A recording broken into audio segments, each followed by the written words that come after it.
రంగనాథ్ గారు, నేను మీ ఇల్లు బఫర్ జోన్ కిందికి వస్తుందని నేను అంటలేను, FTL లో ఉందని కూడా నేను అంటలేను. అది కట్టమైసమ్మ టెంపుల్ అంటున్నా. కట్టమైసమ్మ అంటే చెరువు కట్టకు టెంపుల్ కడతారు. అది మా ఎడ్డి లెక్క, మా ఎడ్డోళ్ళ, తెలంగాణ ఎడ్డోళ్ళ లెక్క మాది.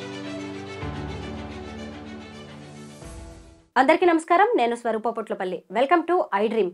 తన ఇల్లు బఫర్ జోన్ లో లేనే లేదని స్పష్టం చేశారు హైడ్రా కమిషనర్ ఏవి రంగనాథ్ గారు. అందుకు సంబంధించిన మ్యాప్లను కూడా ఆయన రిలీజ్ చేశారు. అయితే తాను చేసిన ఆరోపణలకు ఇప్పటికీ కట్టుబడి ఉన్నానని, ఖచ్చితంగా రంగనాథ్ గారి ఇల్లు బఫర్ జోన్ లోనే ఉందని కాంగ్రెస్ మాజీ నేత బక్కా జడ్సన్ గారు అంటున్నారు. అంతేకాదు, మూసీ ప్రక్షాళన అనేది మరో కాళేశ్వరం ప్రాజెక్ట్ అని, అందుకు సంబంధించిన సాక్ష్యాధారాలతో గవర్నర్ కు ఆయన నివేదిక సమర్పించారు. ప్రస్తుతం జడ్సన్ గారు నాతో పాటు ఉన్నారు. ఆయనతో మాట్లాడి మరిన్ని విషయాలు తెలుసుకుందాం. నమస్తే జడ్సన్ గారు. మీరు రంగనాథ్ గారి ఇంటి దగ్గరికి వెళ్ళి మరి ఒక వీడియో చేశారు కదా. అయితే ఆయన ఇల్లు బఫర్ జోన్ లోనే ఉందని చెప్పడానికి మీ దగ్గర ఉన్న సాక్ష్యాధారాలేంటి? చెరువు ఉంటాయి, పెద్ద చెరువు పూర్తి, అది ఒకవేళ ఫుల్ నిండిపోయి నీళ్లు పారితే కొంచెం ప్లేస్ వదులుతారు, అక్కడ దాకా వస్తుంది. దాన్ని బఫర్ జోన్ అంటారు. ఇంకా కొంచెం ప్లేస్ వదులుతారు. ఒకవేళ నీళ్ళు అక్కడ దాకా ఉండి ఎండిపోయి లోపడిపోతుంది అమ్మ, అది ఎండిపోతుంది ఒకసారి చెరువు. అక్కడికి FTL అంటారు, ఫుల్ ట్యాంక్ లెవెల్ అంటారు. ఇవాళ రంగనాథ్ గారు చెప్పే చెరువు, ఫస్ట్ నేను సింపుల్ లాజిక్ వస్తా. రంగనాథ్ గారు చెరువుల పరిరక్షణ కోసము వచ్చినటువంటి హైడ్రా కమిషనర్. చెరువుల పరిరక్షణ మీ ఫాదరు సుబ్బయ్య గారు 44 సంవత్సరాల క్రితం ఇల్లు కట్టిన మీరు చెప్పిన, నేను చెప్పలేదు, మీరు చెప్పినారు. మీరు కమిషనర్ అయిన తర్వాత ముందు నీ ఇంటి దగ్గర ఉన్న చెరువు ప్రక్షాళన చేస్తావా, లేకుంటే ఎక్కడనో అమీన్పూరు పటాన్ చెరువు అక్కడ ఉన్న స్టార్ట్ చేస్తావా? అసలు నువ్వు ఎప్పుడైనా ప్రెస్ మీట్లా ఎప్పుడైనా ప్రభుత్వానికి కానీ ప్రజలకు కానీ నా ఇంటికాడ కూడా ఒక చెరువు ఉండే అనే రోజున చెప్పినావా? ఫర్ ఎగ్జాంపుల్ అయినా నువ్వు ఎప్పుడు ఏడ తెలుస్తుందో ఏమో అన్న అసలు తెలియదు, బయటికే రాదని నువ్వు అనుకున్నావు. ఎప్పుడైతే అమ్మ నేను ఈ ఇండ్లు కూలుకుంటా వచ్చినాయో, రంగనాథ్ గారు నేను ఇదివరకు కూడా నేను వేరే దగ్గర కూడా చెప్పిన, నేను విత్ డాక్యుమెంట్స్ వస్తే ఇద్దరం, ఇవాళ కూడా నాకు డాక్యుమెంట్స్ నేను కూర్చున్నాను, నేను ఇక్కడ నేను ఇద్దరం చర్చకు నేను రెడీ అని చెప్పిన. ఈరోజు అమ్మ అక్కడ ఎక్కడైతే ఈ రంగనాథ్ గారి ఇంటి దగ్గర ఉన్న ఒక 80 ఏళ్ళ కురువృద్ధుడు నాకు ఫోన్ చేశాడు. ఒకటే మాట చెప్పిండు, సార్ రంగనాథ్ గారి ఇల్లు కూడా బఫర్ జోన్లోనే ఉందని చెప్పిండు. నేను పోయి అక్కడ మొత్తం ఇరిగేషన్ ఆఫీస్కి పోయినా, రెవెన్యూ ఆఫీస్కి పోయినా, ప్రతి ఆఫీస్ 2 నెలలకెళ్ళి తిరుగుతున్నా. బతుకమ్మ రోజు, సద్దుల బతుకమ్మ అప్పుడు ఉదయం నేను 7 గంటలకు, అక్కడ ఎవ్వరు ఉండరు ఆ రోజు, మార్నింగ్ 7 o'clock ఆయన ఇల్లు చూసిన, బయట గన్మెన్ ఉండే, అక్కడికి వెళ్ళి కొంచెం ముందుకు పోయి అంతా చూసుకొని వచ్చిన తర్వాత ఇది కన్ఫామ్గా అర్థమైంది. దాని తర్వాత చూస్తే దాని విస్తీర్ణం ఎంత అనంటే, ఇది నేను పురావస్తు శాఖ ఉంటుంది అంటే తాళపత్ర గ్రంథాలయం అంటారు దాన్ని. తార్నాకల్ వేస్తే శిథిలావస్థమైన బిల్డింగ్ ఉంటుంది. అందులో మీకు 300 సంవత్సరాల కింద ఫైల్స్ కూడా ఉంటాయి. అలా పర్షియన్ లాంగ్వేజ్ ఉన్న డాక్యుమెంట్స్ ఉంటాయి. ఆ పర్షియన్ లాంగ్వేజ్ చదివేటోళ్ళు హైదరాబాద్లో ఒకళ్ళు ఉన్నారు. వాళ్ళని పట్టుకొని ఈ ఏరియా చూస్తే, ఇందులో మ్యాప్లో ఇది చూస్తే ఒక 100 years బ్యాకే ఇక్కడ ఒక చెరువు ఉన్నది, పెద్ద చెరువు. ఆ చెరువు పేరు పెద్ద చెరువు, కుంట కాదు. చెరువు పేరు పెద్ద చెరువు. పెద్ద చెరువు అంటే మినిమం 25 acres మించి ఉండేది పెద్ద చెరువు అంటారు. అయితే ఈ కృష్ణకాంత్ పార్క్ పెద్ద చెరువు వచ్చేటరకు ఇక్కడికి వెళ్ళి నేను దాదాపు ఒక నెల రోజుల పాటు ఆ ఏరియాలో కొంతమంది కలిసి ఇక్కడ చెరువు ఉండేనా అంటే ఉండే. ఒక 50 acres ఉండేనా అని నేను అడిగిన. 50 acres ఇక్కడ 100 acres ఉండే అని చెప్పాను. అక్కడ బర్ల కాసేటోళ్ళు, చేపలు పట్టేటోళ్ళు, కొంతమంది MLCలు కూడా అయినారు. తర్వాత ఏమైందంటే కొంతమంది కాంగ్రెస్లో ఉన్న నాయకులు, వేరే వేరే లీడర్లు అక్కడ మట్టి పోసుకుంటా 20 రూపాయల గజం, 10 రూపాయల గజం అమ్ముడు స్టార్ట్ చేసినారు 60s. అట్లా అమ్ముకుంటూ వచ్చి ఇప్పుడు కట్టమైసమ్మ టెంపుల్ అంటుంది చూసినావా, ఆ కట్టమైసమ్మ టెంపుల్ దగ్గరకు వచ్చేటప్పుడు P. జనార్దన్ రెడ్డి గారు ఎమ్మెల్యే అయినారు. అప్పుడు ఇక్కడ దగ్గర మన చెరువు కాపాడుకుందాం, అక్కడ టెంపుల్ కట్టేసి అక్కడ ఆపారు. రంగనాథ్ గారు మీరు తెలుసుకొని చరిత్ర తెలియకుండా నేను చెప్తా, మీరు చెప్పు. అక్కడికి వచ్చి P. జనార్దన్ రెడ్డి గారు ఆపేసారు. ఒకటి, ఇప్పుడు అవతల సైడు చెరువు లేదు, ఇండ్లు లేవు, ఏం నివాసాలు లేవు, మరి కిందికి నాలా ఎందుకుంది? అయితే ఆల్రెడీ అక్కడికి నీళ్ళు ఇటు పార్కింగ్ పెట్టుంటుంది. ఇక్కడ శ్రీనిధి స్కూల్ ఉంది, ఇక్కడ 2 రోడ్లు ఉంటాయి, అక్కడ పార్కింగ్ మొత్తం వాళ్ళందరూ కూడా వాడుకుంటారు. అసలు ఈ చెరువు ఆ కృష్ణకాంత్ పార్క్ పెట్టడానికి గల కారణం, అసలు ఈ పేరెందుకు పెట్టింది అనేది నాకు అనుమానం వచ్చినప్పుడు ఆ పేరు కృష్ణకాంత్ గారు, ఎన్టీ రామారావు గారు మన దిగిపోయేటప్పుడు 95లా అప్పుడు గవర్నర్గా ఈయన ఉండే కృష్ణకాంత్ గారు. అంటే గవర్నర్ అందరికీ పార్కులు కట్టుకుని పోతే హైదరాబాద్లో సరిపోవు. అప్పుడు చంద్రబాబు నాయుడు గారు ముఖ్యమంత్రి కానీ సహకరించింది కాబట్టి కృతజ్ఞతగా ఆయన చెరువు పేరు పెట్టి కట్టిండ్రు. అది అక్కడి వరకు కాదు, కట్ట కోసం కాదు, కట్ట దాటి ఉండే, కట్టకెళ్ళి కాపాడనీకి అని చెప్పి నాకు కట్టిండ్రు. ఇలా ఇంకో లాజిక్ చెప్తా. సరే నువ్వు అంటున్నావు కదా నాది బఫర్ జోన్లో లేదు, నాది కిలోమీటర్ దూరంలో ఉందని నువ్వు అంటున్నావు కదా, మరి ఆ కట్టకు ఒక మీటర్ దూరంలో ఉన్న ఇండ్లకు నువ్వు నోటీస్ ఇచ్చినావా? 2 మీటర్ల దూరం ఉన్న ఇండ్లకు నోటీస్ ఇచ్చినావా? 50 మీటర్ల దూరం ఉన్న ఇండ్లకు నోటీస్ ఇచ్చినావా? ఆ కట్టనే, నువ్వన్న కట్టనే నేను అనుకుంటా. ఒక 2 నిమిషాలు నీది బఫర్ జోన్లోకి రాదని అనుకుందాం. మరి బఫర్ జోన్లో ఉన్న ఇండ్లకు నువ్వు ఎందుకు ఇవ్వలేదు నోటీసు? ఎందుకు ఇవ్వలేదంటే ఆ కాలనీలో ఉన్న బెల్ట్ అందరి దగ్గర విలేజ్ మ్యాప్ ఉంటాయి రిజిస్ట్రేషన్ అప్పుడు. ఆ విలేజ్ మ్యాప్ చూస్తే ఈయన ఇల్లు కూడా దొరుకుతుంది. కాబట్టి వాళ్ళకి ఎవరికి నోటీసులు ఇచ్చినా ఈయనకే ఎసరు వస్తుంది. కాబట్టి ఈయన వాళ్ళు ఎవరి గురించి మాట్లాడకుండా సైలెంట్గా ఉండడానికి గల ప్రధాన కారణం. ఇంకోటమ్మా, ఇవాళ నాది బఫర్ జోన్లో లేదు, ఎఫ్టీలో లేదు అని నువ్వు అంటున్నావు కదా. ఈరోజు నాగార్జున అదే అన్నాడు, నాది ఎఫ్టీఎల్లో లేదు, నాది బఫర్ జోన్లో లేదు, నేను లా ప్రకారం కొన్నా, నాకు రిజిస్ట్రేషన్ డాక్యుమెంట్స్ ఉన్నాయి అన్నాడు, నాకు మున్సిపల్ ట్యాక్సులు కట్టినా అని చెప్పేసాడు, నాకు హక్కు ఉన్నది అని చెప్పిండు. అవసరమైతే ఇట్లా వస్తే కోట్లకే స్టే కూడా, నేను కోట్ల కూడా స్టే కూడా, అయినా నువ్వు ఎందుకు కొట్టేసినావు? సేమ్ వాదన రేవంత్ రెడ్డి వాళ్ళ అన్న తిరుపతి రెడ్డి కూడా చేసి, నాది బఫర్ జోన్లో లేదు, నేను కొన్నా, నాకు తెలియదు అని చెప్పి తమ్ముని ఆర్డర్స్ను సవాల్ చేసుకుంటా కోర్టుకు వెళ్ళి ఆర్డర్ తీసుకొచ్చి లాపుకున్నాడు. ఆయన స్టే వచ్చేదాకా నువ్వు ఆగినవు. నాగార్జునదేమో కోర్టుకి స్టే రాకముందే కూలగొట్టేసినావు ఇమీడియట్గా. ఎందుకు? బ్యాలెన్స్ ఆఫ్ టెర్రర్ క్రియేట్ చేయాలి. ఎవరెవరి మధ్యలో క్రియేట్ చేయాలి? బిల్డర్సు, బడా బిల్డర్సు అండ్ బడా ఫార్మా కంపెనీస్. ఈ రెండింటి బ్యాలెన్స్ ఆఫ్ క్రియేట్ భయం పుట్టియాలని చెప్తే ఒక పెద్దోంది కూలాలి, అదే నాగార్జున. తర్వాత కొన్ని విల్లాసు కొన్ని స్పీడ్గా పెట్టుకుంటూ పోతే వాళ్ళ భయం పెరుగుతూ ఉండాలి. ఆ భయమే వీళ్ళకి ఇదైంది. ఈరోజు ఏ విధంగా నాగార్జున ఒక బాధితుడో, ఏ విధంగా విల్లా వాళ్ళు ఉన్న బాధితులు, ఏ విధంగా మామూలు ఇండ్లు కూలిపోయిన వాళ్ళు బాధితులు, వాళ్ళందరూ కూడా ఈరోజు మాది బఫర్ జోన్లో లేదని అందరు చెప్తున్నారు, నాది ఎఫ్టీలో లేదని వాళ్ళందరూ చెప్తున్నారు, నాకు రిజిస్ట్రేషన్ డాక్యుమెంట్స్ ఉన్నాయి వాళ్ళందరూ చెప్తున్నారు, నాకు మున్సిపల్ ట్యాక్స్ ఉన్నాయని వాళ్ళందరూ పెట్టున్నారు, నేను రేరా గైడ్లైన్స్ ప్రకారం నేను బిల్డింగ్ కట్టుకున్నాను వీళ్ళందరూ చెప్తున్నారు. నువ్వు చెప్పినట్టే వాళ్ళు చెప్తున్నారు. ఇవాళ నువ్వు కూడా బాధితునివే. నీకు వాళ్ళకిద్దరికి రక్షణగా ప్రభుత్వం కొన్ని జీవోలు ఇచ్చింది. నీ అసొంటోళ్ళు వస్తారని. రేవంత్ రెడ్డి అసొంటోళ్ళు ముఖ్యమంత్రి కావచ్చు, రంగనాథ్ అనేటోడు రేరా చట్టాన్ని ఉల్లంఘించవచ్చు, అసొంటోడు రావచ్చు అని చెప్పేసి కొన్ని. అమ్మా, ఇది కోర్ట్ ఆర్డర్ కాదు, ఇది Telangana land revenue act 1370. Ranganath గారు మీరు చూడండి, ఇదంతా మీకు స్ట్రైట్గా చెప్తున్నా.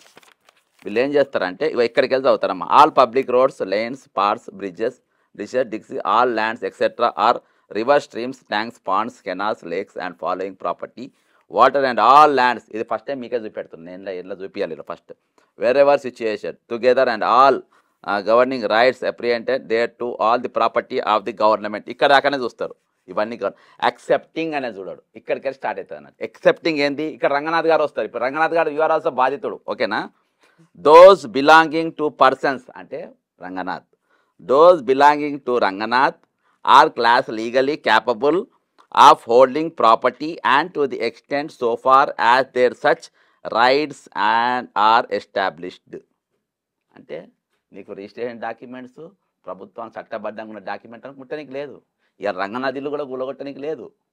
రంగనాథ్ పోయి నాగార్జున ఇల్లు కూలగొట్టకుండా లేదు, ఎందుకంటే ఆయనకు రక్షణగా డాక్యుమెంట్స్ ఉన్నాయి. సేమ్ ఇదే అమ్మ, సేమ్ ఇదే ది తెలంగాణ ఇరిగేషన్ యాక్ట్ 1357. ఇది కూడా రేవంత్ రెడ్డి మీరు ఇద్దరు చదువుకోవాలి. వీళ్ళు ఇక్కడ వరకే ఫాలో అవుతారు. ఏది? The patta for the bed land of tank shall not be granted not the existing occupancy rights continued whereas the tank is utilised as water reserve under a canal or channel. వీళ్ళు ఇక్కడ దాకానే follow అవుతారు. అసలు దీని వెనుక ఇసొంటి వాళ్ళు వస్తారా అని చెప్పి అప్పుడున్న మహానుభావులు ఇవి రాస్తారు. ప్రొవైడెడ్, అక్కడ రెవెన్యూలో ఎక్సెప్టెడ్, ఇక్కడ provided that compensation in case of acquired expense right being so extinguished shall be paid under the Land Acquisition Act. దీని ప్రకారము మీరు భూములు తీసుకోవాలనుకుంటే వాళ్ళ దగ్గరికి వెళ్ళి నువ్వు నాగాడికి వెళ్ళి తీసుకోవాలన్నా, తిరుపతి రెడ్డికి వెళ్ళి తీసుకోవాలన్నా, లేకుంటే మన రంగనాథ్ ఇల్లు తీసుకోవాలన్నా, ఈరోజు మీరు చేయాల్సిన పని ఏంటంటే మీరు ల్యాండ్ ఎక్వేషన్ యాక్ట్ వాళ్ళకి కట్టి తీసుకోవాలి. ఇవాళ నేను అడిగేది అదే, వీళ్ళందరూ పర్మిషన్ తీసుకొని ప్రభుత్వం నువ్వే కడతావు, నువ్వే ఇస్తావు, నువ్వే రిజిస్ట్రేషన్ చేస్తావు. ఇవాళ నీది నువ్వు దొంగవు, నువ్వు మంచోని కాదంటే ఎట్లా చెప్పండి? ఇన్ని రోజులు కట్టిన తర్వాత ఈరోజు అందుకని రంగనాథ్ గారి ముఖం అట్లా లేదు. లంచం తీసుకున్నోడు ముద్దాయి లెక్క నిలబడితే ఎట్లుంటారో అట్లున్నది ముఖం, అట్లున్నది. నేను ఆయన ఆఫీస్లో పోయినప్పుడు కూడా ఆయన ఆఫీస్లోనే ఉన్నాడు.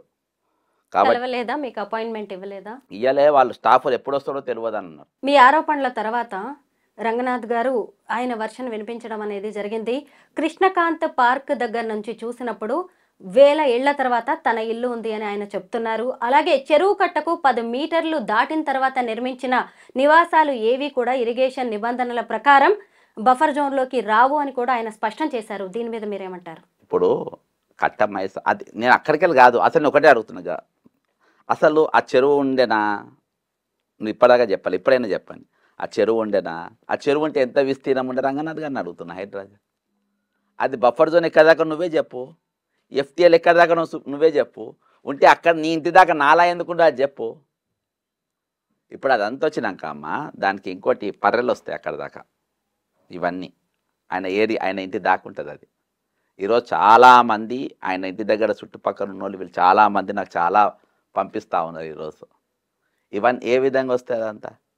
ఈరోజు ఆయన కరెక్ట్ కూర్చుంటే నేను అందుకని ఆయనకు కూడా నేను ఒక రిప్రజెంటేషన్ ఆఫీసులో ఇచ్చిన, నేను ఆయనకు ఇచ్చి ఆయనకు నీట్గా చెప్పిన, నీది ఆయన దాంట్లో నీట్గా బఫర్ జోన్ కాదు అసలు ట్యాంక్ లెవెల్నే ఉన్నది.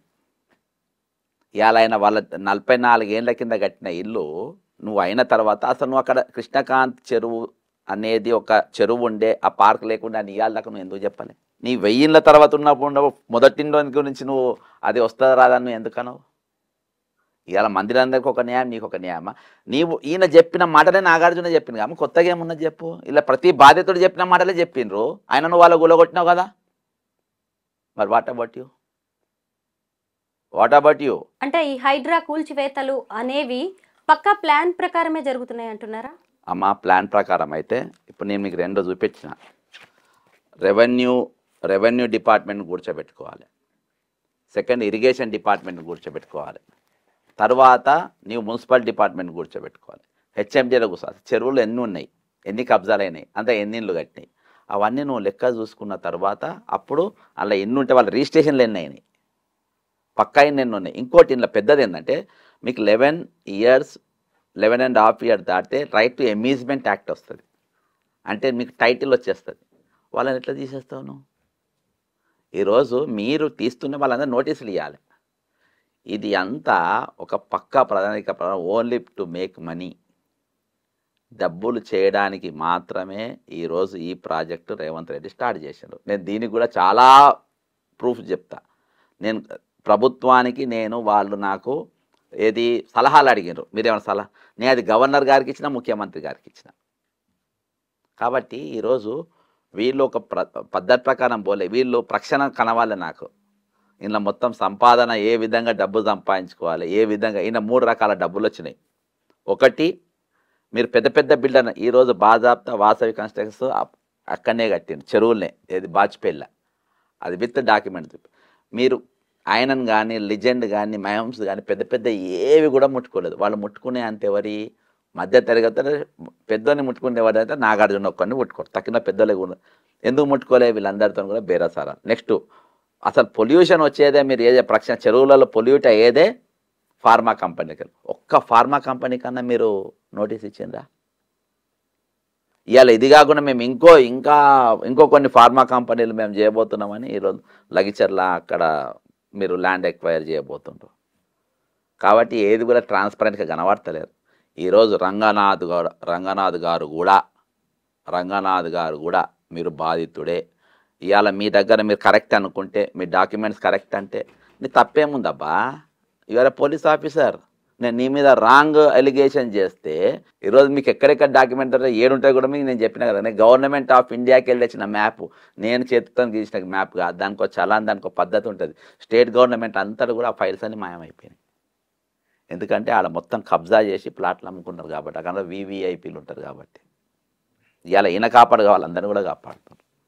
జడ్సన్ గారు, మూసీ ప్రక్షాళన మీద కూడా మీరు గవర్నర్కి మెమరాండం ఇవ్వడం అనేది జరిగింది. ఎందుకు మూసీ ప్రక్షాళన మీద మీ అభ్యంతరాలేంటి? అమ్మ, ఈరోజు ప్రభుత్వమే బాజాప్తా దాని గురించి ఇది నేను 4/10/2024 కంట్రోల్ పొల్యూషన్ బిఫోర్ మ్యూసి బ్యూటిఫికేషన్. ఎందుకంటే ఇది మరో కాళేశ్వరం, 1,50,000 కోట్లు ప్రజాధనం. ఇవాళకి మనం 7 లక్షల కోట్ల అప్పులో ఉన్న పరిస్థితులల్లా తెలంగాణ ఉన్న ప్రతి పౌరుడు ఈరోజు పుట్టినకెళ్ళి కాటికి పోయే ఉన్నోడు అందరూ కూడా ఈరోజు మనిషి 3 లక్షల రూపాయల అప్పున ఈ తరుణంలా మనం ధైర్యం చేసి సాహసం చేసి ఈరోజు ఏది వైద్యం విద్యాలయాల కంటే మూసీ ప్రక్షాళన సుందరీకరణ చాలా ఇంపార్టెంట్. అది లేని మనం బతకలేమనే చందనంగా ఈరోజు ప్రభుత్వం దీనికి నడుం బిగించింది. ఓకే, మీరు అన్న వీటికి మేము ఒప్పుకుంటాం, మా కర్మానికి. ఈరోజు నీవు బ్యూటిఫికేషన్ చేద్దాం అనుకున్నప్పుడు ఇందులో ఒక నీటికి ఏందనంటే, ఇందులో దాదాపుగా నేను ఇక్కడ పొల్యూటెడ్ మూసీ రివర్ ఏ విధంగా పొల్యూట్ అవుతుంది అని కంప్లీట్గా ఎన్ని దేశాలల్లా ఈరోజు దాదాపు 174 అన్ని దేశాలల్లా ఈరోజు వాళ్ళ చెరువులన్నీ కూడా మన దీనివల్లనే మన ఫార్మా కంపెనీల వల్లనే పొల్యూట్ అవుతున్నాయి అని చెప్పేసి డేటా ఉన్నది. ఇవన్నీ డేటా అంతటితోని వాళ్ళు సైంటిఫిక్ ఇచ్చిన డేటా అంతానే గవర్నర్కు, ముఖ్యమంత్రి, చీఫ్ సెక్రటరీ ముగ్గురు కూడా ఇచ్చిన. ఇకపోతే ఇప్పుడు నువ్వు ప్రక్షాళన చేయాలనుకుంటున్నావు కదా, ఇందులో ఒక డివీస్ కంపెనీ వల్ల, పేర్లు చెప్పాలి, డివీస్ కంపెనీ వల్ల మూసీ పరివాహిక ప్రాంతంలో ఉన్న 15 గ్రామాలు ఈరోజు కలుషితం అయిపోయినాయి. భూగర్భ జలాలు కూడా కంప్లీట్గా కలుషితం అయిపోయినాయి. నేను అక్కడ ఉన్న నీళ్లు తీసుకొచ్చి అప్పుడున్న కేసీఆర్కు నేను సమర్పించిన. ఈ నీళ్ళు తాగడం వల్ల ఈరోజు అనేకమైన జబ్బులు వస్తున్నాయి, జనాలు చచ్చిపోతున్నారని చెప్పేసి నేను ఆ రోజు చెప్పిన. అయితే ఇప్పుడు ఎప్పుడైతే హైడ్రా కూల్చివేతలు మొదలైందో, బ్యూటిఫికేషన్ మొదలైందో, ఇక్కడ తెల్లారే ఫార్మా కంపెనీ లైన్ కట్టిండ్రు. ఫార్మా కంపెనీలు ఎవరి దగ్గరికి? రేవంత్ రెడ్డి గారికి దగ్గర కట్టిండ్రు. ఇదొకటి. ఇది ఎవరిది? ముఖ్యమంత్రి రేవంత్ రెడ్డి సహాయ నిధికి 51 లక్షల చెక్కు అందజేసిన Vins bio products private limited MD Daga. ఇది వాళ్ళ ఫోటో. ఇది ఎక్కడ? సెక్రటరీలో కాదు, రేవంత్ రెడ్డి గారి ఇంట్లో. ఇల్లు అంటే ప్రభుత్వ ఇల్లు కాదు, ప్రైవేట్ ఇల్లు. ఒకటే.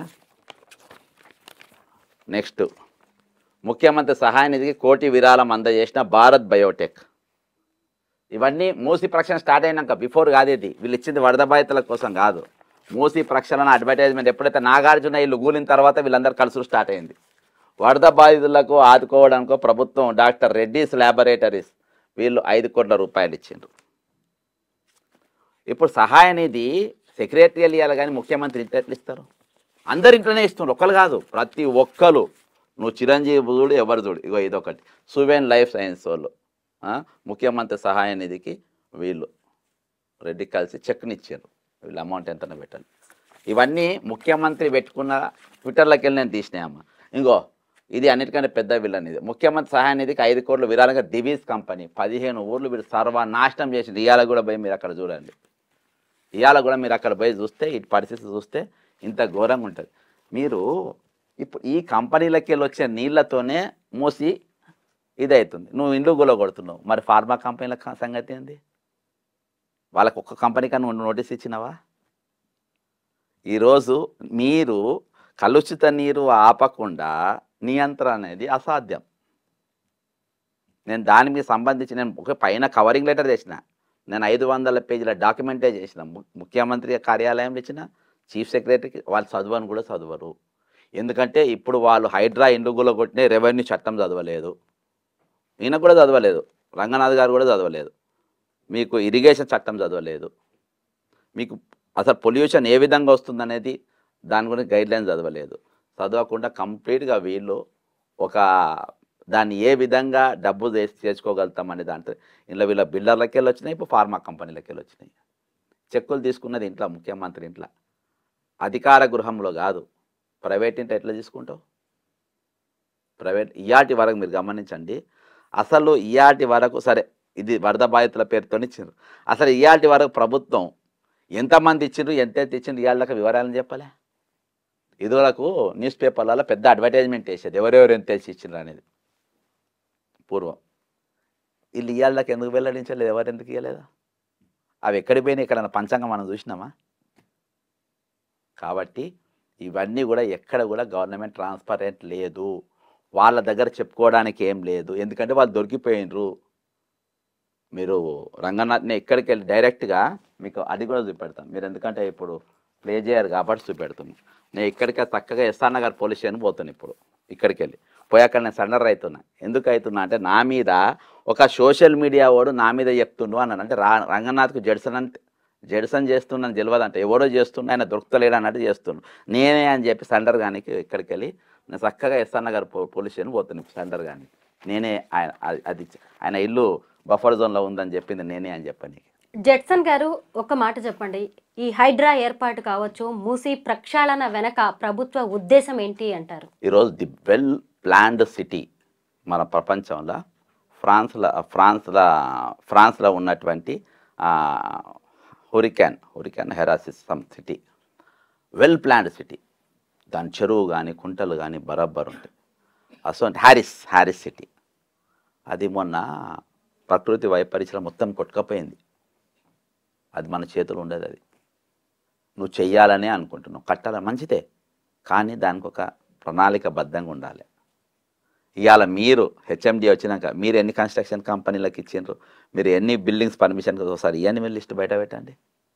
ఈరోజు రియల్గా మేము ఎప్పుడు నమ్మేటోళ్ళని తెలుసా అమ్మ? ఈరోజు వినోబా భావే గారు దేశమంతా తిరిగి భూదాన యజ్ఞం చేసి భూములు తీసుకొచ్చి ఈరోజు పంచిపెట్టిన చరిత్ర ఉన్నది. అసొంటిది నువ్వు ఒక ముఖ్యమంత్రివి, నీవు దేనికున్న ఒక లార్డ్షిప్ అసొంటిని నీ అన్న ఇల్లు నువ్వు కూలగొట్టలేకపోయినావు, త్యాగం చేయలేకపోయినావు. ఈరోజు రంగనాథ్ గారి ఇల్లు కూడా బఫర్ జోన్ అని తెలిసిపోయినాక అది రూల్ అంటే రూల్. ఒకవేళ నాది నిజంగా బఫర్ జోన్ ఉంటే నేను కూలగొట్టుకున్న స్టేట్మెంట్ ఎందుకు ఇవ్వలేకపోయినారు? మీరు ఆదర్శవంతులు కదా, ముందున్న వరుసలు ఉన్నోళ్ళు కదా, వేలాది మంది నిరాశ్రయాలను చేసిన వాళ్ళు కదా. ఈరోజమ్మ ఒక ఇంట్లో ఉన్నోళ్ళను డైరెక్ట్ బుల్డోజర్ మిషన్ వాళ్ళ ఇంటి ముందుకు వచ్చేదాకా తెలియదు, వాళ్ళు అన్నం తింటా ఉన్నారు. మేము గిన్నెలు చదువుకుంటా ఉంటే లేదు మీరు అట్నే బయటకు వచ్చారు, మేము అట్నే కొట్టేస్తామని కొట్టేసి వెళ్ళిపోయింది. వాళ్ళు ఎవరమ్మా? వాళ్ళకి నీకు సంబంధం లేదా? వాళ్ళకి ఓటర్ కాదా? నీ పౌరుడు కాదా? అసలు వాళ్ళు ఒక ఆయన అయితే 3 రోజులే మీరు కూడా చూసావు, 3 రోజులే ఇళ్ళల్లో పోయి అప్పు తెచ్చి కట్టారు. అటువంటి వ్యక్తి కళ్ళలోకి నీళ్ళు తెచ్చుకుంటా నేను నా జీవితాంతం కష్టపడితే నేను ఈ ఇల్లా కట్టుకున్నా, ఈరోజు 10 నిమిషాల్లో కూలగొట్టిన నన్ను ఏం చేసి ఆ కూలగొట్టిన ఇంటికి ఆ రోజు ఈఎంఐలు కడుతుండ్రు వీళ్ళు. ఇవాళ నా డిమాండ్ ఎంత అంటే అమ్మ, ఇది అసెంబ్లీలో చర్చ జరిగి ఒక బిల్లు పాస్ అయింది కాదు, డైరెక్ట్ గవర్నర్కి వెళ్ళి ఇది మీ కుట్రతోని చేస్తుంది కాబట్టి గవర్నర్కి వెళ్ళి మేనేజ్ చేసి ఒక ఆర్డినెన్స్ తీసుకొచ్చి చేసిండ్రు. కాబట్టి దీనికి ఈ కూల్చివేతలన్నిటికీ ఇవాళ దాకా జరిగిన కూల్చివేతలన్నిటికీ ఈరోజు దానికి బాధ్యులు ఎవరంటే ఒకటి రేవంత్ రెడ్డి, నెక్స్ట్ రంగనాథ్ గారు. కాబట్టి ఈరోజు ఈ కూలిపోయిన ఇండ్లకు ఈ రైట్ టు ఎమీజ్మెంట్ యాక్ట్ ఉన్న వాళ్ళందరూ కూడా మీ ఇండ్లు, మీ జాగాలు, మీ ప్రాపర్టీసు, మీ ఫిక్స్డ్ డిపాజిట్లకి వెళ్ళి తీసి వాళ్ళకి డబ్బులు ఇవ్వాలి. ప్రభుత్వం ఖజానాకి వెళ్ళి ముట్టుకోవద్దు. నేను ఇంతకుముందు మూసీ ఫండ్ అనేది ఒకటి పెట్టాలి, మూసీ కంపన్సేషన్ ఫండ్ ఒకటి పెట్టి వాళ్ళకి ఇవ్వాలి. అది కాదు, ఈరోజు దీనికి పూర్తి బాధ్యులు మీరిద్దరు.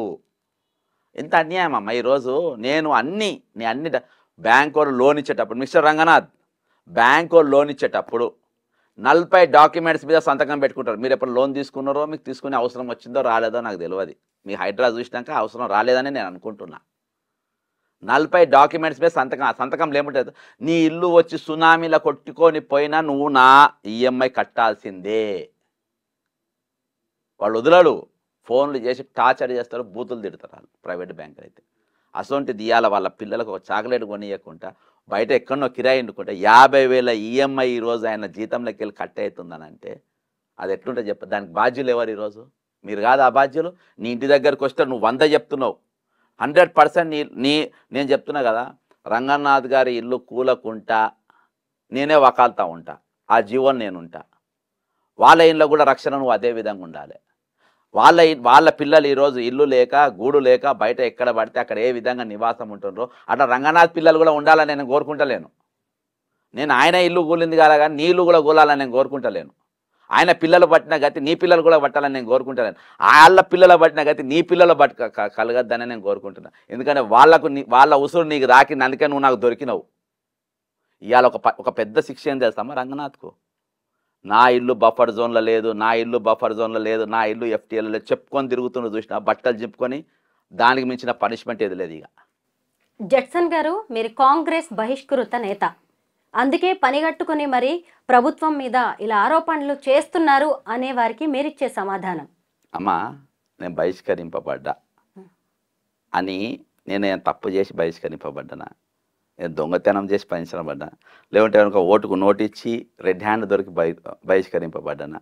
పార్టీకి ఓటేయద్దని గత ప్రభుత్వం 179 కేసులు వేసిన నేను. ఈరోజు ధరణి, కాళేశ్వరం, మిషన్ భగీరథ ప్రతి ఒక్క స్కాము కూకటి వేళ్లతోని విత్ ఎవిడెన్స్. ఎక్కడ పోయినా పేపర్ లేకుండా నేను రాను, ఎక్కడ కూడా చర్చకు రాను, విత్ డాక్యుమెంటే వస్తాను. అన్ని తీసిన. ఇవాళ నన్ను సస్పెండ్ చేయడానికి ప్రధాన కారణం ఏంటి తెలుసా? అడికోర్ నన్ను అడిగితే ఇవన్నీ బయటకు వస్తాయి సార్. అడికోర్ ఇన్ఫ్రాస్ట్రక్చర్, ఇవాళ మీ గూగుల్ నగర డాక్యుమెంట్ ఉన్నది. అడికోర్ ఇన్ఫ్రాస్ట్రక్చర్, దాని పార్ట్నర్స్ ఎవరు తెలుసా? రేవంత్ రెడ్డి, కల్వకుంట్ల కవిత, సూదిని సృజన్, విందుల మందుల ఎన్ఆర్ఐ. ఈమె ఎవరు అని అంటే కవిత బినామీ. ఇది విత్ డాక్యుమెంట్ నా దగ్గర ఉండే. కవిత అప్పుడు నేను పార్టీ ఖతం అయిపోతుందని అది బయట పెట్టలేను చాలా రోజులు. తర్వాత రీసెంట్గా నేను అది బయట పెట్టిన, పార్టీ నష్టపోవద్దని. ఎలక్షన్స్ ఏ ఒక్క అభ్యర్థి కూడా పనిచేయలే. రేవంత్ రెడ్డి ఈమె మీద పెట్టిన కేసులు విత్డ్రా చేయమని నాకు ఇండైరెక్ట్గా చెప్పిండు. నేను చేయలేదు. ఎప్పుడైతే కవిత జైలుకు పోయిండో ఈమె కళ్ళల్లో ఆనందం చూడడానికి నాకు సస్పెండ్ చేసిండ్రు. నా చిన్నారెడ్డి మా ఇంటికి వచ్చి అడిగినమ్మా, ఎవరైతే క్రమశిక్షణ సంఘం చైర్మన్, నేను ఆయన వనపడితే నేను చదివినోని, ఆయన వచ్చి నన్ను అడిగిండు, బ్రదర్ ఒక 3 నెలలు కామ్గుండు రాదు, సబ్జెక్ట్స్ మాట్లాడకంటే. నేను బరాబర్ మాట్లాడతాను, యూ గో హెడ్ అన్న. నేను బేరసాల మాడలే, ఆయన బేరసాల వానికి వచ్చిండు, నేను ఆడలే. యూ డూ యువర్ డ్యూటీ అని చెప్పిన.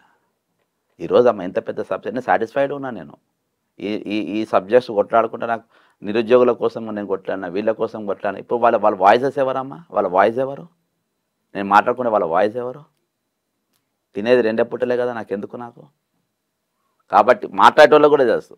అమ్మా, ప్రతి పిక్చరు రేవంత్ రెడ్డి స్వయంగా నా ప్రతి వీడియో చూస్తారు. ఈ వీడియో కూడా ఖచ్చితంగా చూస్తారు, ప్రతి వీడియో చూస్తారు.